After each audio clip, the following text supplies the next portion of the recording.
أعوذ بالله من الشيطان الرجيم. بسم الله الرحمن الرحيم. ورتل القرآن ترتيلا. صدق الله العظيم. السلام عليكم ورحمة الله وبركاته. درس تجوید و قرات کے نئے سبق کے ساتھ فقیر محمد مسعودی آپ کی خدمت میں حاضر ہے. تو آئیے آج کے نئے سبق کی طرف چلتے ہیں. ہم سب سے پہلے تو ابھی حدر پڑھیں گے. صوفی محمد ریاض صاحب ہمیں حدر سنائیں گے اور باری باری سب سنائیں گے. اس کے بعد ابھی ہم راجہ محمد زبیر صاحب نیلسن یو کے سے ان کا ہمیں سنا ہے. تو اب تشریف لاتے ہیں صوفی محمد ریاض صاحب. صوفی صاحب پڑھیے تھی. اعوذ باللہ من الشیطان الرجیم. بسم اللہ الرحمن الرحیم. وَإِذَا طَلَّقْتُمُ النِّسَاءَ فَبَلَغْنَ أَجَلَهُنَّ فَلَا تَعْضُلُوهُنَّ أَن يَنكِحْنَ أَزْوَاجَهُنَّ إِذَا تَرَاضَوْا أن ينكحن أزواجهن إذا تراضوا. پھر پڑھیے. فلا تعدلوهن أن ينكحن أزواجهن إذا تراضوا بينهم بالمعروف. ذلك يوعظ به من كان منكم يؤمن بالله واليوم الآخر. ذلك أزكى لكم وأطهر. ذلكم أزكى لكم. ذلكم أزكى لكم وأطهر. والله يعلم وأنتم لا تعلمون.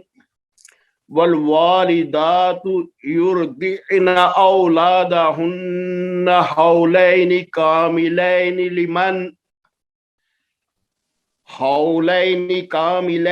لمن أراد أن يتم الرضاعة.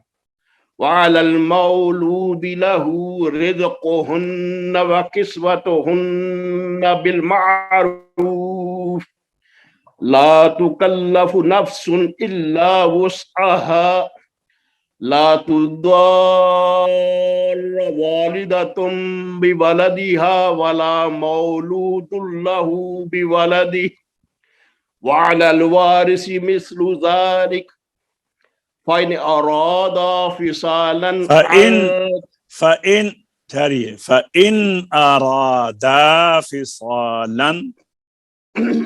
فإن أرادا فصالا عن تراض منهما وتشاور فلا جناح عليهما. وإن پھر پڑھیے. فإن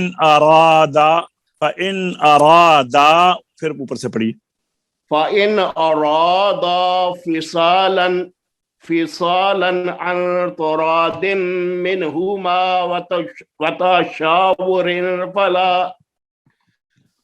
وتشاور فلا جناح عليهما.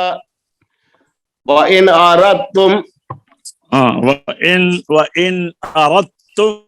أن تسترضعوا أولادكم فلا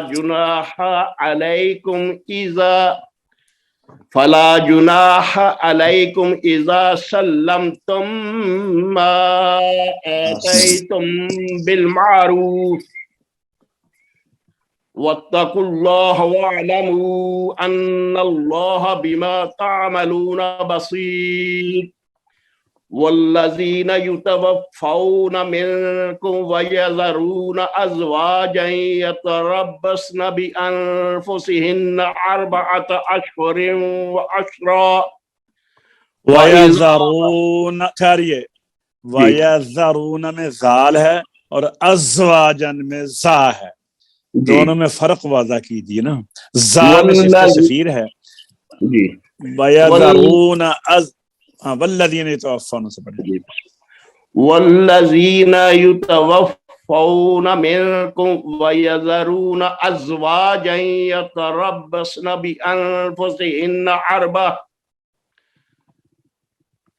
بأنفسهن 4 أشهر وعشرا فإذا بلغن أجلهن فلا جناح عليكم فيما فعلن في أنفسهن بالمعروف والله بما تعملون خبير ولا جناح عليكم فيما عرضتم به من خطبة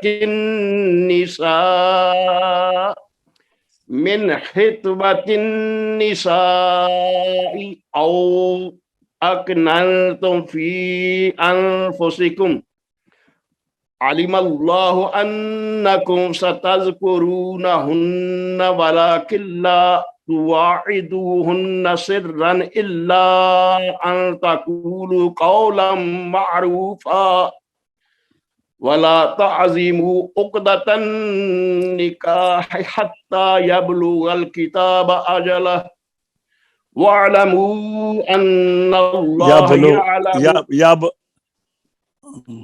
حتی یبلغ الکتاب، آپ نے با پڑھا ہے. اچھا، حتی یبلغ الکتاب اجلہ واعلموا ان اللہ یعلم ما فی انفسکم فاحذروہ واعلموا فاحذروہ وَاعْلَمُوا أَنَّ اللَّهَ غَفُورٌ حَلِيمٌ.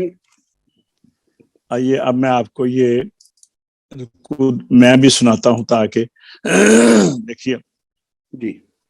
اچھا، اس میں ضروری جو قوانین ہیں ان کے اوپر نظر رکھیں کہ ابھی ہم یہ جب شروع کریں گے وَإِذَا طَلَّقْتُمُ النِّسَاءَ سے اس کو اپنے پر کرنا ہے، قاف میں قلقلہ ادا کرنا ہے، نساء میں مد متصل ہے، فبلغن غین میں بھی استعلاء ہے، پر ہے، اجلہن میں نون مشدد میں غنہ ہے، فلا تعضلوہن میں نون مشدد میں غنہ ہے، یہ 2 جگہ اخفاء ہے. پہلا جو ہے یہ ادغام ناقص ہے نون کا، اور اگر میں نون کا اخفاء ہے.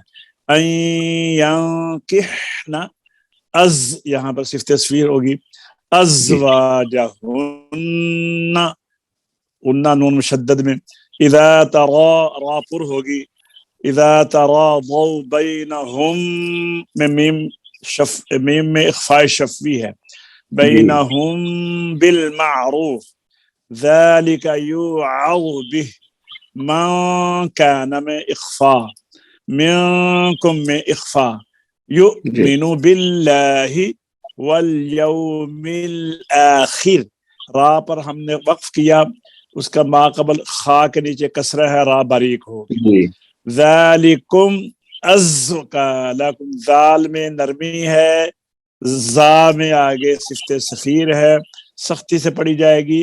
ذالکم ازکا لکم واطہر اللہ یعلم وانتم اخفاء وانتم لا تعلمون. اب اس کو سنیے ذرا. وَإِذَا طَلَّقْتُمُ النِّسَاءَ فَبَلَغْنَ أَجَلَهُنَّ فلا تعضلوهن أن ينكحن أزواجهن إذا تراضوا بينهم بالمعروف ذلك يوعظ به من كان منكم يؤمن بالله واليوم الآخر